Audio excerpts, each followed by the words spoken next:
Hi. Well, it's December 18th, and it's great to be with you today. And it was great to have Heather start Hebrews yesterday, and we're going to spend a few more days here going through the letter to the Hebrew Christians. And Heather got us off understanding that at this time they were facing some severe persecution and very much needed some encouragement so as not to shy away from what they were facing. I want to add a couple of thoughts here before we get into today's discussion. As Heather pointed out yesterday, these were Christians probably in Asia Minor, but they were Judaic Christians, and that's really important. They may possibly have, once the exiles returned way back in the Old Testament, these may be ones who settled in Asia Minor rather than going back to Jerusalem. Could be others who left and dispersed from Jerusalem up to Asia Minor. Either way, the point is probably a group generally in Asia Minor up there where Turkey is, and probably a group that very steeped in Jewish culture and understanding. And that's going to play a role in what we talk about today as we go back and forth too. Heather mentioned yesterday this seems somewhat like a sermon rather than a personal letter like we've been going through with Paul and his writings to the various churches and individuals. And that's very true. And in a sermon, you get this back and forth between specific doctrines and doctrinal truths and teachings, and also then ultimately an exhorting encouragement to something. And this writer goes back and forth, sometimes in a very confusing way, between the two, and all of a sudden you're reading one verse and you get into the next and you go, well, this sounds totally different. And so you just have to keep that in mind, that there's this back and forth between, on the one hand, a teaching, and then all of a sudden on the next hand, an exhortation into something else. And then it shifts back to another teaching.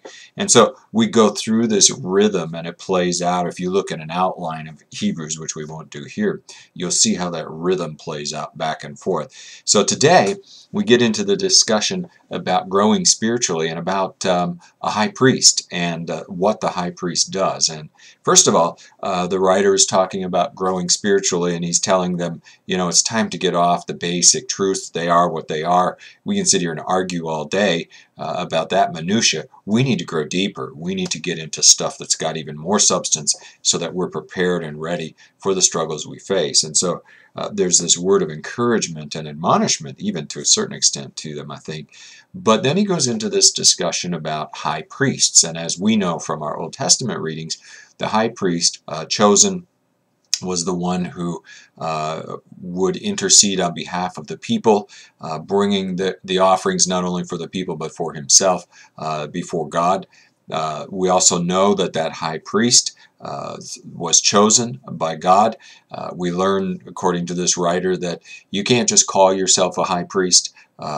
It is something that is chosen, and the reason he's doing this, again, we remember the audience, because some of these arguments are going to be not so important for us. We're going to think, well, this isn't really something that matters to me. For this culture, though, it's very important. And think about it. If you're trying to get someone to see your point of view, you're going to argue using things that they'll understand that might hit home with them. And in this case, if you've got a group of Hebrew believers, you are going to use arguments very much based on Judaism, on Pharisaic law, and on Old Testament history. And so that's what this writer is going to do at this point. So when he talks about a high priest, they very much understand that. But now he's going to go into it and say, but now let's talk about that for a minute, because when we talk about Jesus, we're talking about the ultimate high priest, and let me tell you why. And then he goes in to explain that. You know, he talks about the fact that oath making is a very, very important piece in Jewish culture, and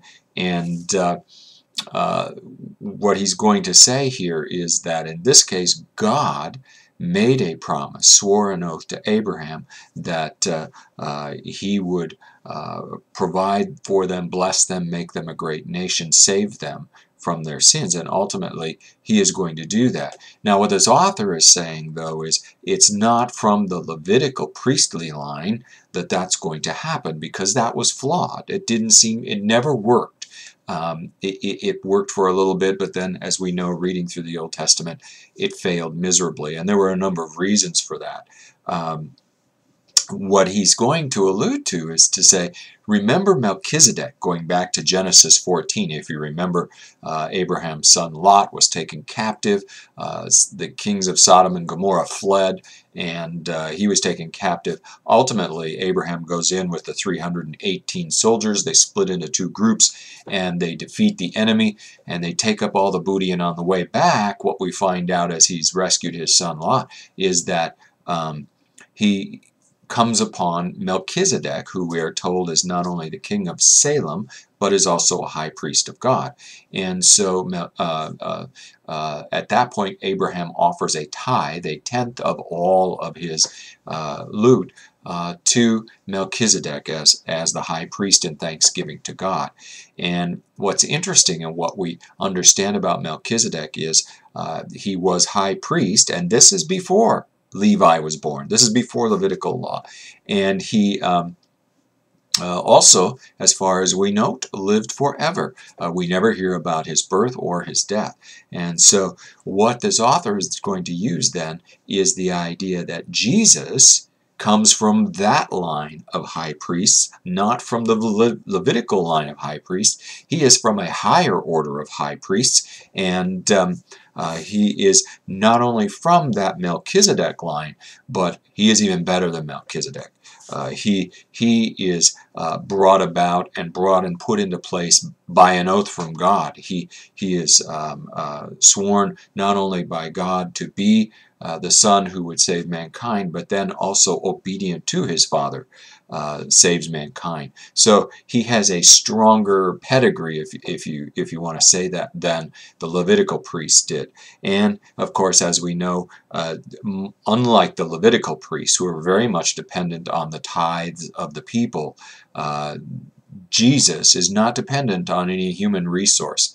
We give at church, we give our tithe, our offerings to the Lord for our benefit. The truth is, God's kingdom will continue to go as God wills it, with or without our offerings. The church will continue. Now, at Beautiful Savior, if we said, okay, well then we aren't going to give our offering, it could be that the church, the institution at Beautiful Savior might struggle. But the truth is God's kingdom will continue to grow and flourish, if not here, then in other places. And so the giving is for us.